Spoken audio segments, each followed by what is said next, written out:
10-4. A Navajo cop from Cajun country Go inside. faces a violent suspect. Get on your stomach! A vicious assault at a national landmark. He came at me a second time, and I said, stay back, I'll use this. And across the reservation, Disney, you're my brother, man, wait! families are in a fighting mood. His own brother stabbed him in the heart. 27,000 square miles of the Wild West, spread out across 3 states. This is the largest Indian reservation in North America. And these are the Navajo cops.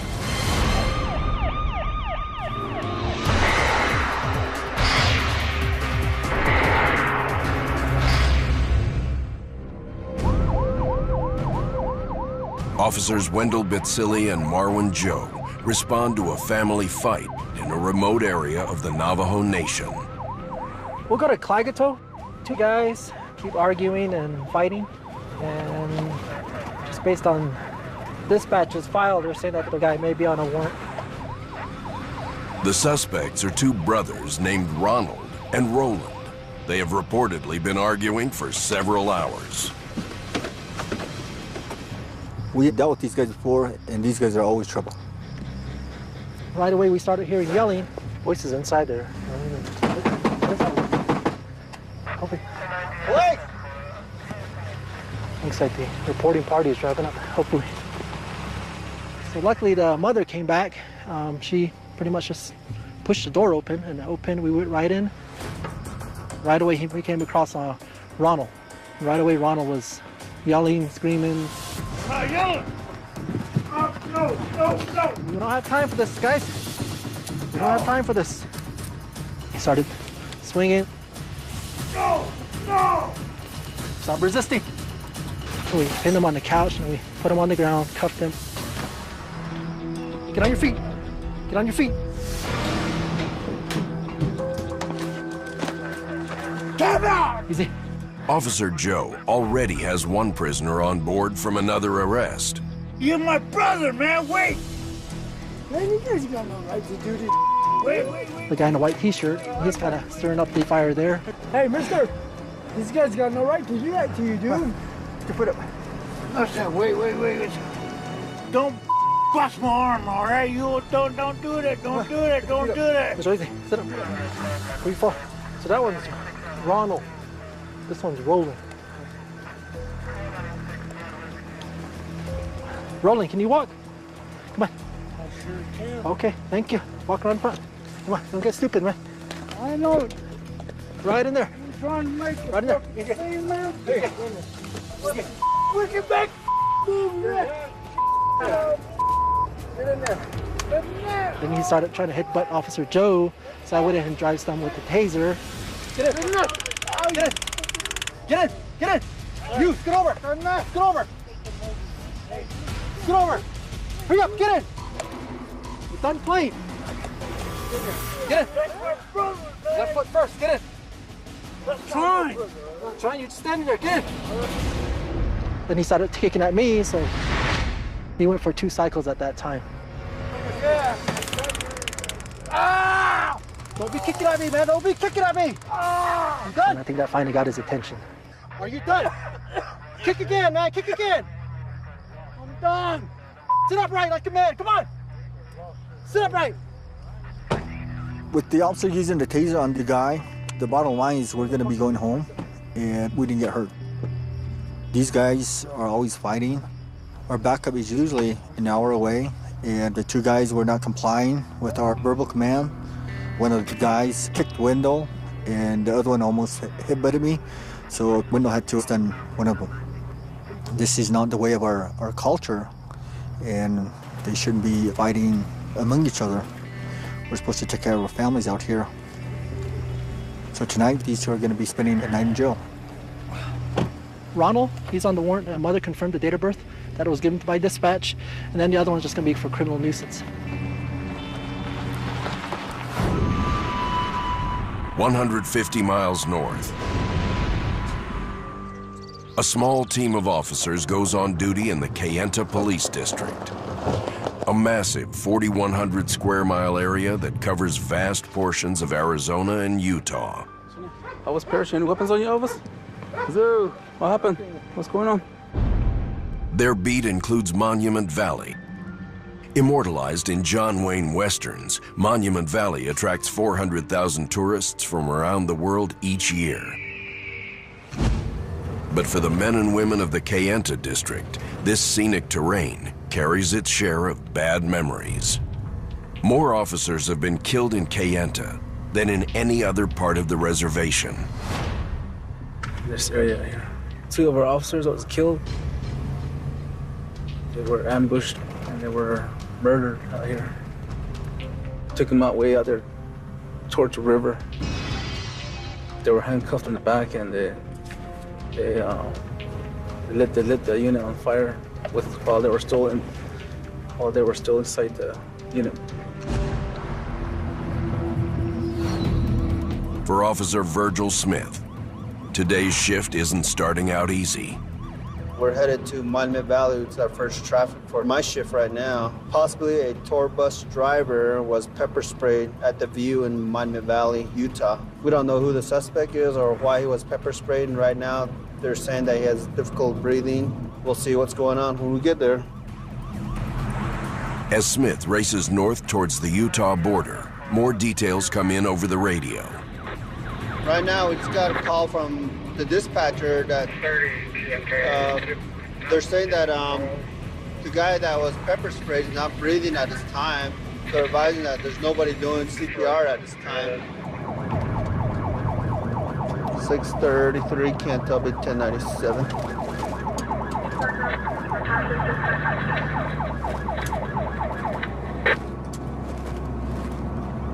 Okay, we're approaching the incident scene. We gotta go find out where the incident's at.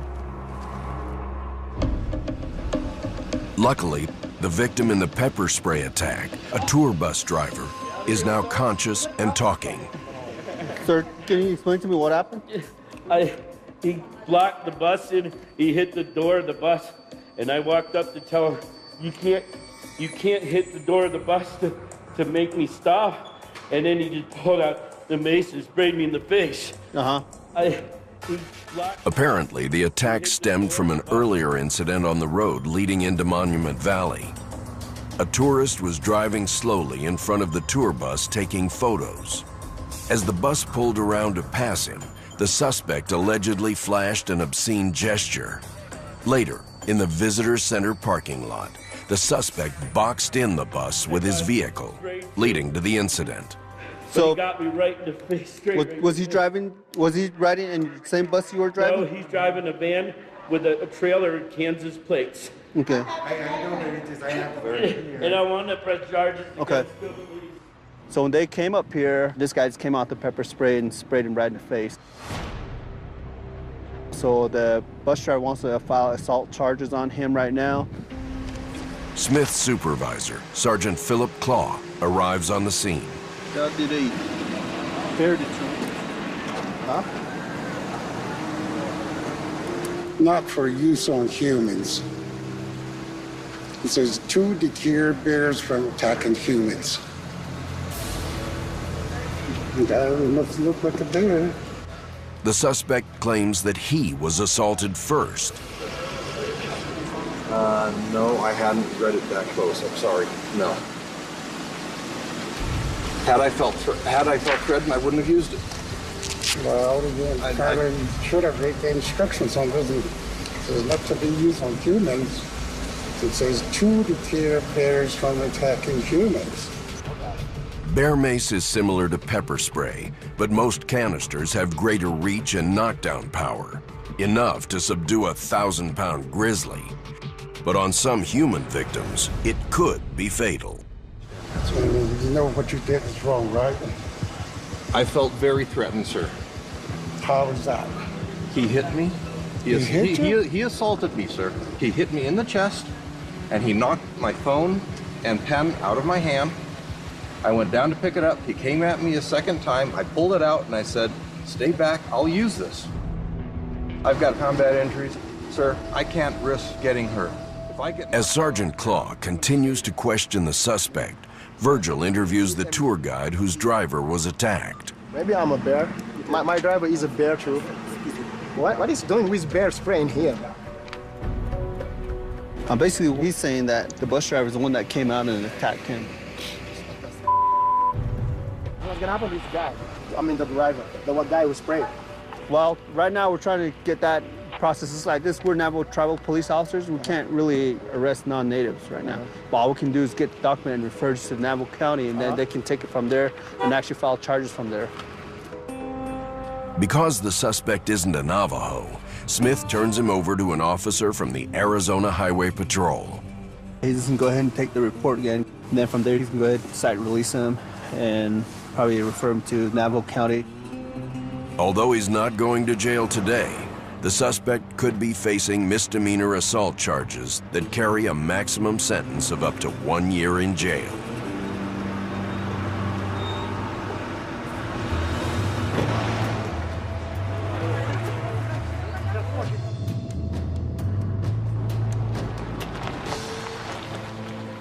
Like many Navajos in this area, Officer Smith still maintains a close connection to family traditions. Come on, Doc. The sheep, they're coming back now. The sheep and goat, they're a big herd that my grandma has. As you can see, it's my little brother, cousin brothers. They're the ones that are, I guess, watching the sheep all day, herding sheep. This is like back when I was their age, that's what we used to do. We didn't have ATV back then. We had to use these horses here. We had to saddle them up and actually go after the sheep with these horses. So now it's these guys' turn, you know, they do what we did. He's one amazing man. He takes care of us from when the sun comes up to when the sun goes down. There's no other man like him. I can depend on him. He makes everybody laugh. No matter what mood somebody's in, he'll make somebody laugh. That's me.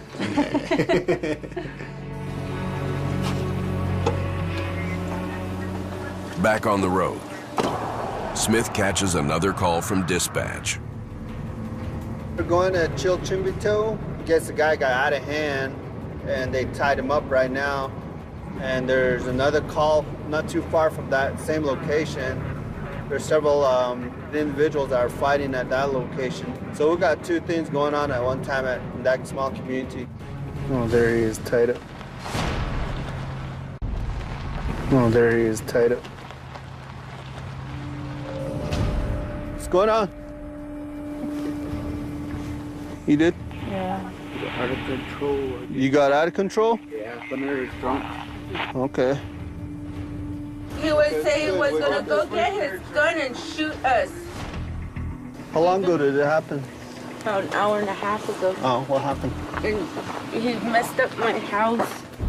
With the man in custody, Officer Virgil Smith now has to deal with another fight in this village of just over 1,000 people.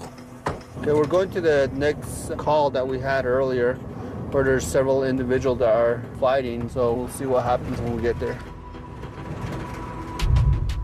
8 miles south, another officer, Jason White, has already arrived at the scene of the second fight.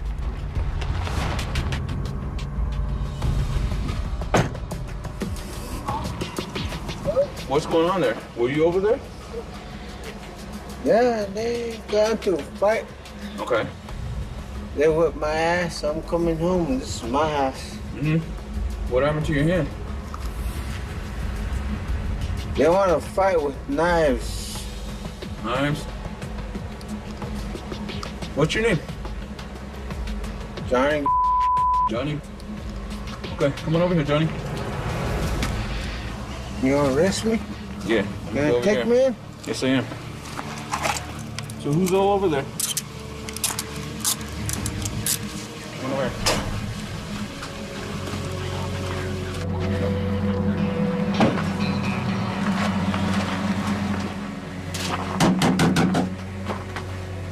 Who was fighting here? Somebody was fighting here. There's a bunch of blood out here. Yeah. No. Not you? Let me see your hands real quick. So what happened to your fist? The man claims he tried to break up the fight and confirms that Johnny was involved. He also tells Officer White that another suspect named Clarence has been badly beaten and is hiding in a nearby traditional dwelling known as a hogan. All right, let me go check on the other guy and see if he's okay. Okay. All right.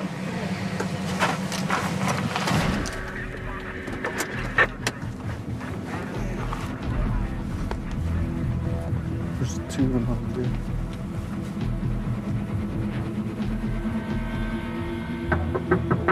Clarence.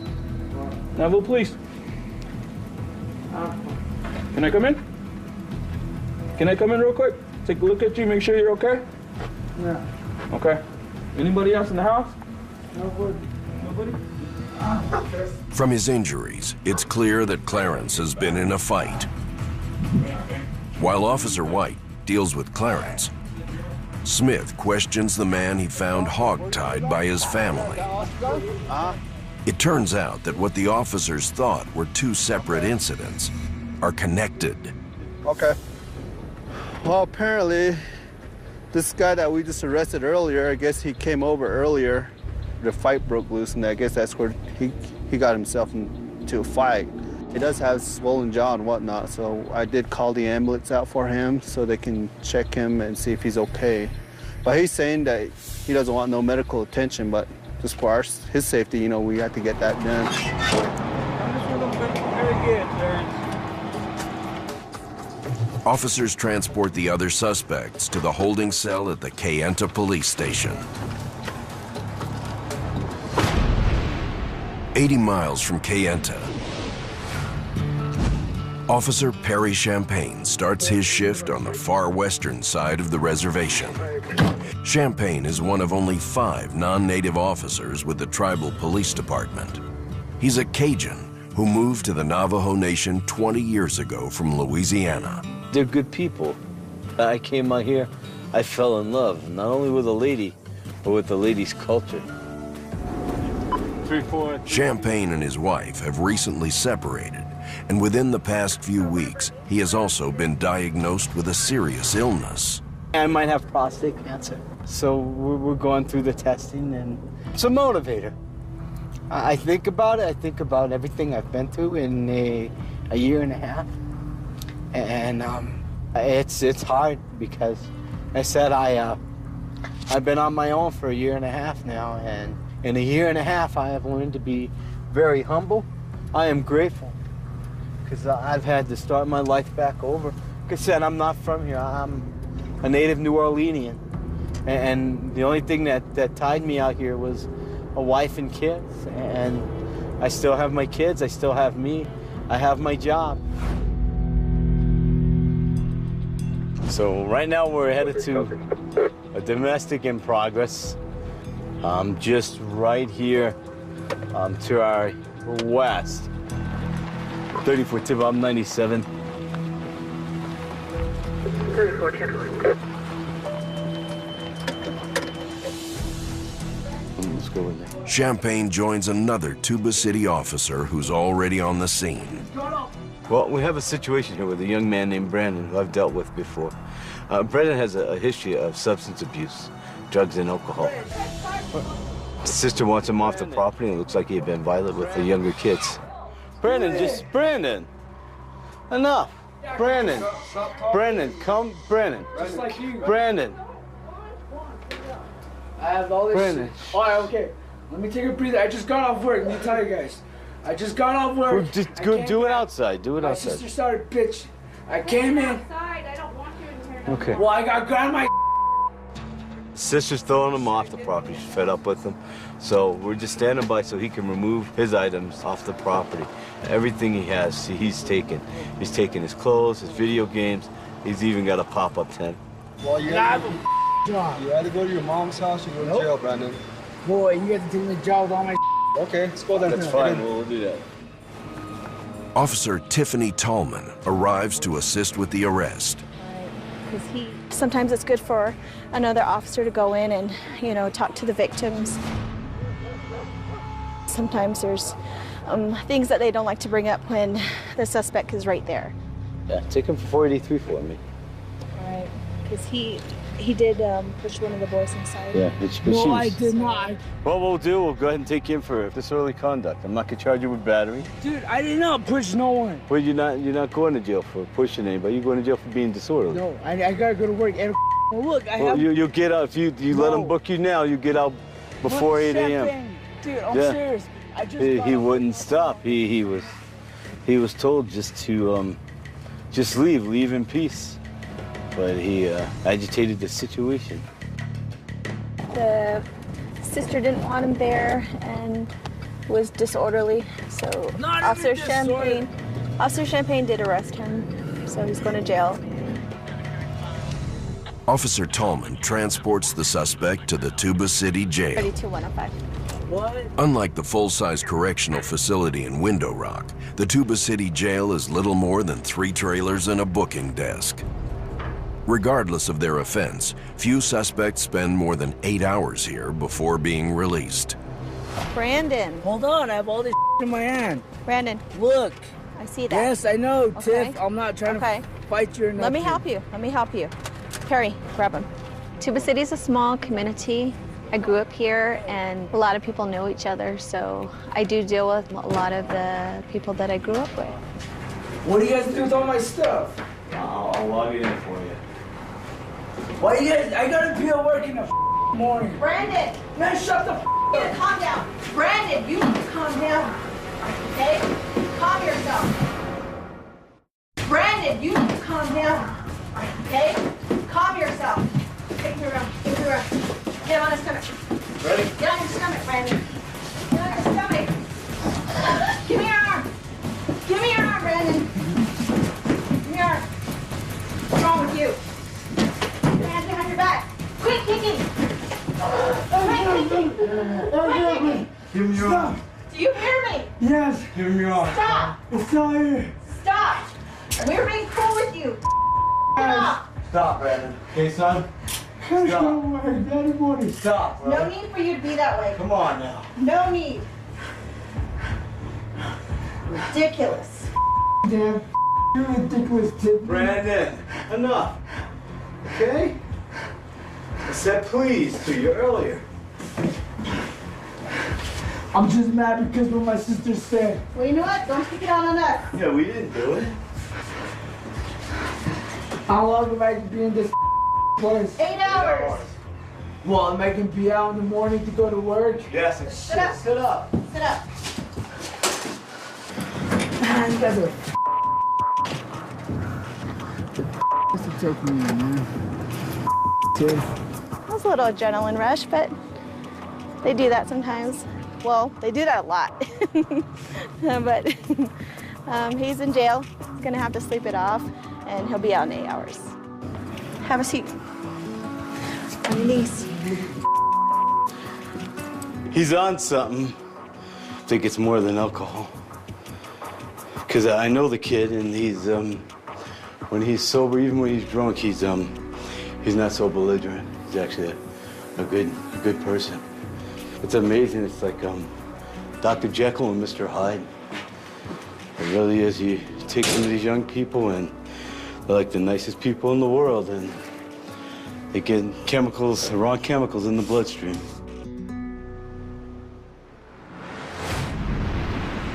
"120 miles north,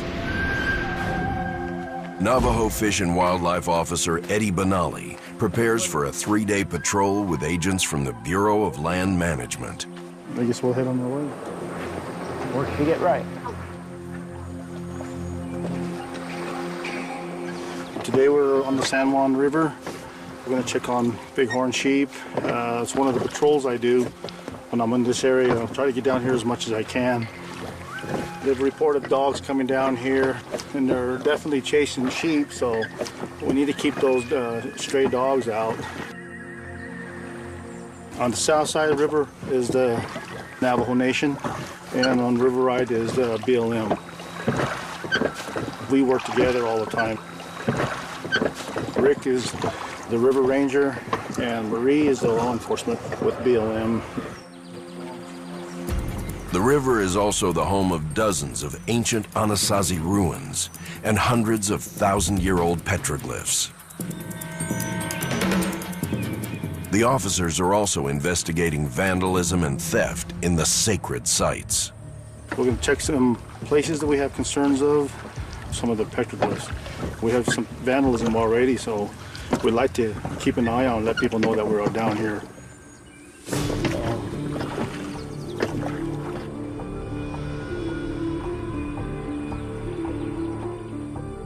Here's, we call it desecration panel. It's all this rock art has literally been destroyed.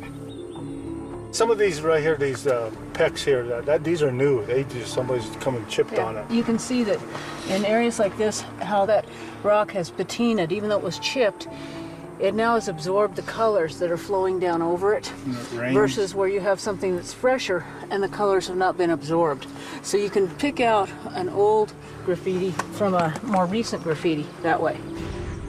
They see something neat, I've never seen that before, they just chip on it, but I don't think that's adding art for the next generation. I mean, the best thing they can do is just leave it alone. Just as devastating as the destruction of rock art is the plundering of ancient ruins.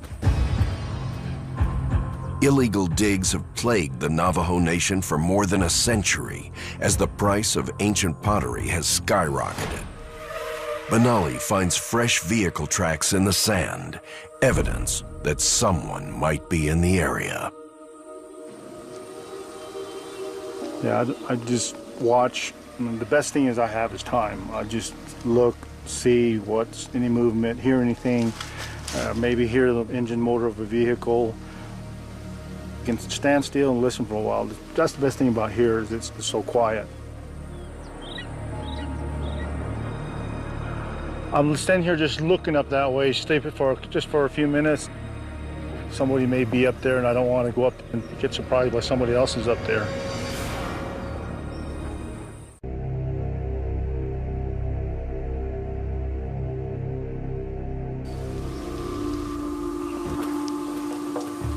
Stealing from these ruins is a federal crime, but it doesn't stop most well-armed thieves. Many looters are what are known as twiggers, Southwestern slang for meth addicts hired to dig at archaeological sites. They got nothing to lose, so they're out there all night and they're high on meth and they make good diggers. They're out there all through the night digging it. Maybe carrying a gun, packing a gun. They don't want to be caught. Officers have been in a situation where they have been in shootouts. Even taking a simple piece of ancient pottery off the ground is a federal crime. People think of surface collecting as not being as serious as digging, and in a lot of ways it's even more serious because they take away the history. They literally steal the history away. Being in Navajo, traditionally you're not supposed to go into these. These are grave sites. You can't walk on it, you can't pick up pottery shards, you can't pick up pots. It's just taboo. I've been in law enforcement for a long time and it's part of my job. There's just a lot of things that you're not supposed to do traditionally. It's what we do. Fortunately, the only signs that humans have been here are 600-year-old corn cobs. The only graffiti, Anasazi rock art. So far it looks pretty clean. I haven't seen anything yet. Actually, it looks pretty good. Have some dinner and look at stars and start again tomorrow. Another new day.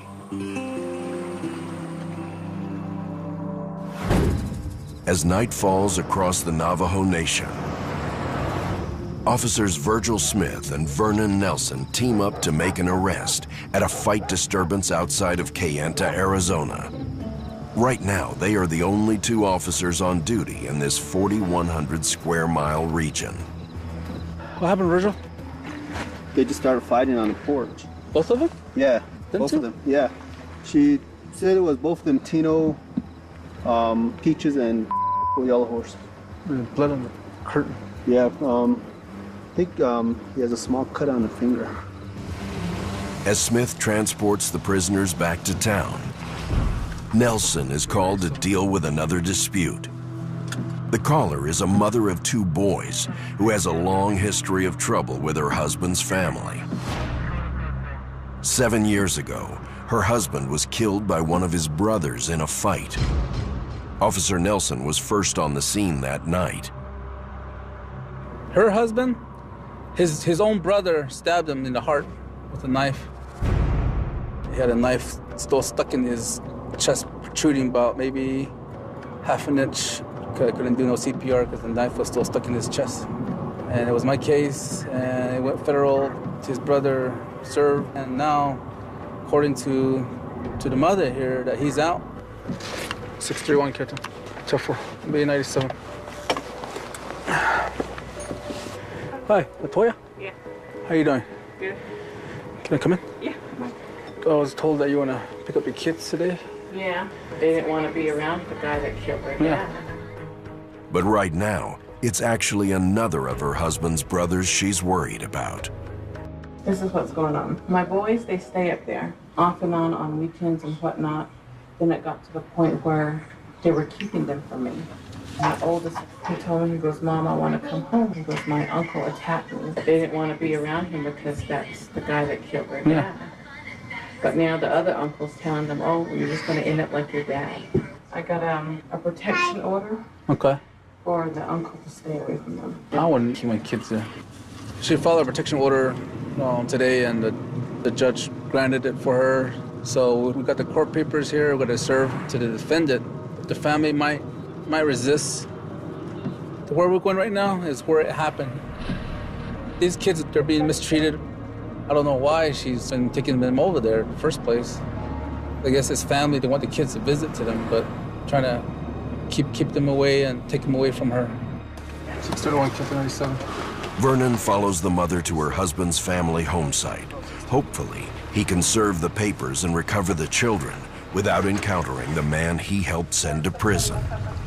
I'm here to serve some court papers to Mary and Erwin. Are they home? Never. Can you step out here for a minute?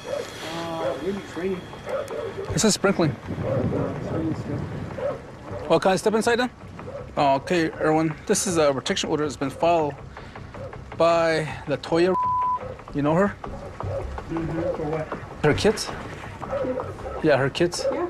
Are they here? Yeah. Well, they're gonna. She wants to pick them up also. No, I'm not signing it, and they're not going anywhere. Well, sir, this is a court order, okay? She is going to take the kids. This happened already. Look, Erwin, you want to get arrested now?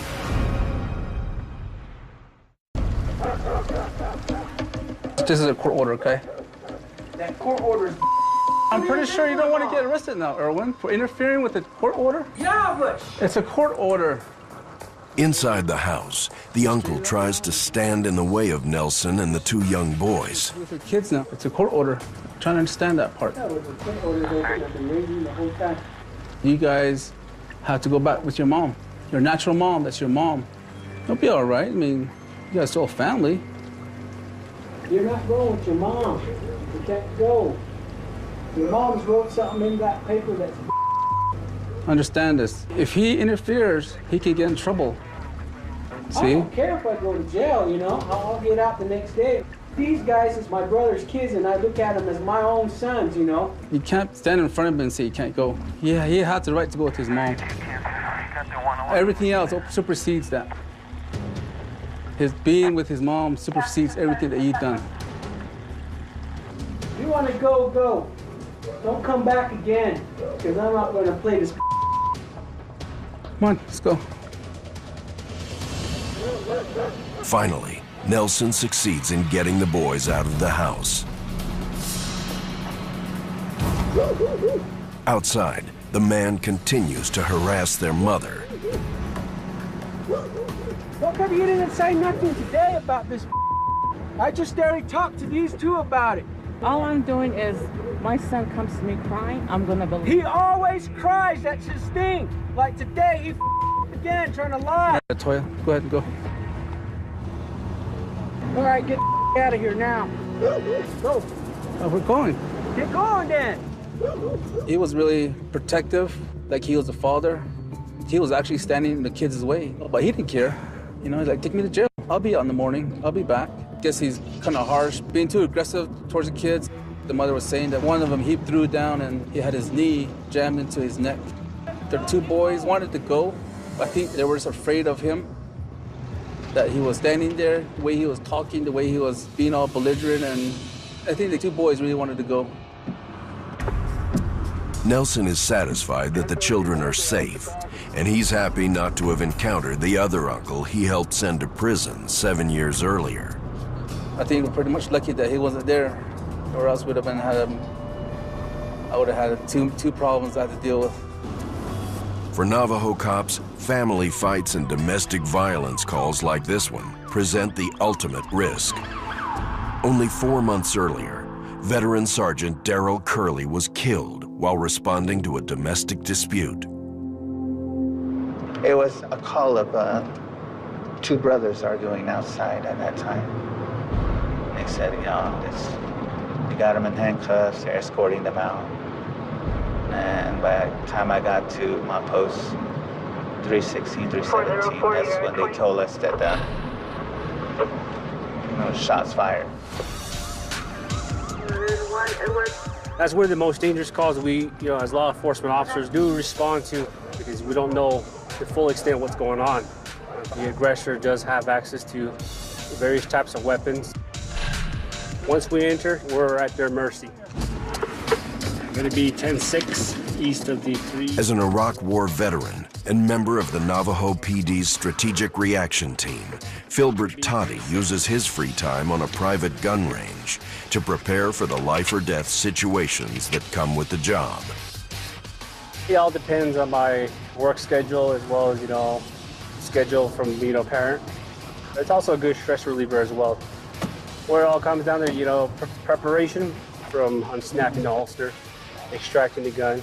Everything does play a role in it. This isn't regulation target practice. Toddy uses his own ammunition to fine-tune the skills that will keep him alive. That's why we have to constantly train and remain vigilant each time we respond to these calls, because, in an instant, it could change from being subtle to being, a life or death situation. Tonight, Filbert Toddy is backing up his fellow Window Rock officers on night patrol. Even though his shift ended at 2 p.m., he's helping out big brother, Erwin Toddy. Dispatch sends numerous reports of public intoxication on the highway.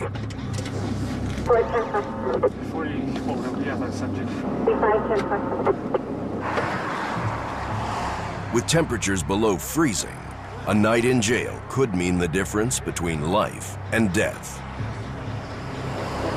Come on, let's go. I'm just gonna double check on him, make sure he's okay, get him out of this cold so we don't have another victim of exposure. Even though it's a desert climate, we still get snow, we still get rain, we still get cold air coming from the mountains. All right, come on, stand up, partner. It's a bad thing because, you kind of think about the family as well, Someone's father, someone's husband, someone's brother, someone's child, What's your name?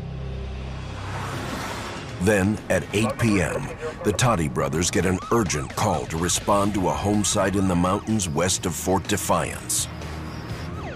A domestic dispute that has spiraled out of control. They're known gangbanger, disliked law enforcement. He was involved in an incident New Year's regarding the homicide. One of the boys disturbed that location. I think it's located now. Navajo cops Erwin and Filbert Toddy respond to a family quarrel at a rural home site. The officers aren't sure if this is the same suspect police questioned in a recent unsolved murder. I was there. Force had to be used on him to take him to custody.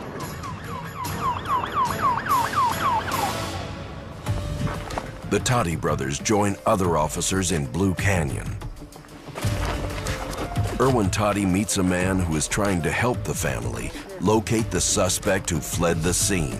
I want the family, so the family called me up, so that's why I rushed up here and help out. Okay, who's the one that's disturbing? Bryson. Bryson? Yeah. I just came up here to help the family out. According to witnesses, the man they're looking for is the stepson of the recent murder victim. An alleged gang member was found shot to death 2 weeks earlier in a valley east of Fort Defiance. I've had brothers with him before, and some of his friends were associated with gangs, the local gangs here in Fort Defiance. Me and Officer Garcia, we responded to a person that was laying in the middle. We saw the person face down, and based on our examination, what the wounds were, how he was placed, we determined this was a homicide. It's one of the things you just can't forget. The Toddies split up to search for Bryson in the dense brush.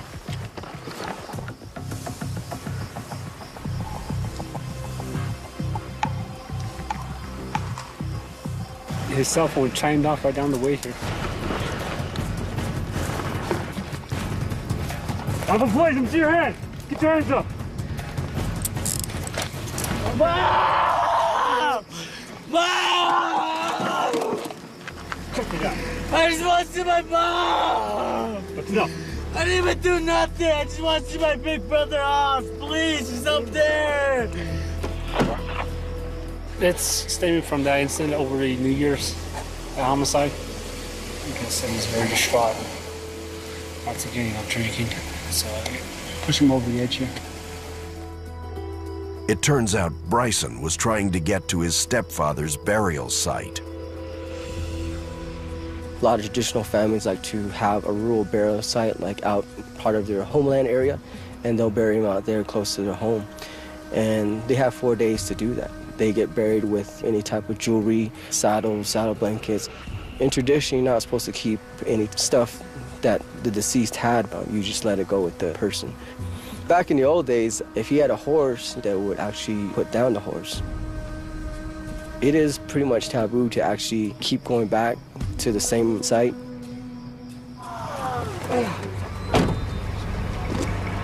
I just want to see my brother up there, Oz. That's all I want to see. He died on New Year's Eve. Please, sir, I just want to see him. That's all I want to see. He is the stepchild to the victim. But he does refer to him as his big brother in a way that signifies the bond that he established with him. Am I going to jail? Yes, you are. I'll go book him out of here. Yeah, he's getting out of here. I'll be around to 105. Toddy drives to a transfer point where he meets up with another officer who will take the suspect to the Window Rock jail. Be all right, partner. All I advise you do is remain strong, you understand? Yeah. All right. This kind of behavior is unacceptable, especially if you're honoring a family member. You have to be in the right state of mind. All right? Yeah. And it's hard, but still, you have to maintain a little bit of discipline. This kid, he's going through so much right now. I understand how he's feeling. I know what death can do to a family, in particular an individual as young as him. This is the human cost that we have to deal with the gang activity in the Fort Defiance area, as well as throughout the Indian Reservation. This isn't the way it's supposed to be for Navajo people.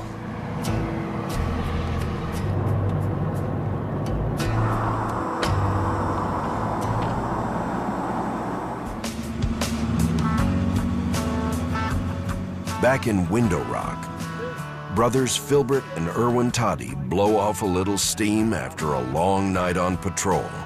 Hey, G, my food? Okay, can I have a double cheeseburger, extra cheese, onions, a large milkshake, seasoned fries, and a strawberry parfait? Okay, and also a side order of Navajo tacos with extra tomatoes and cheese. I'd like to have a senior discount added to it too, also, please. We're federally commissioned, so we can charge us federally discount. I really do love and respect my brother a lot. I enjoy working with him. We face a lot of dangers. We take a lot of calls together. Towards the end of the day, that's really rewarding when we come together, we joke around. That's the only way we blow off steam, you know, and carry on with the next call. This is what happened out west.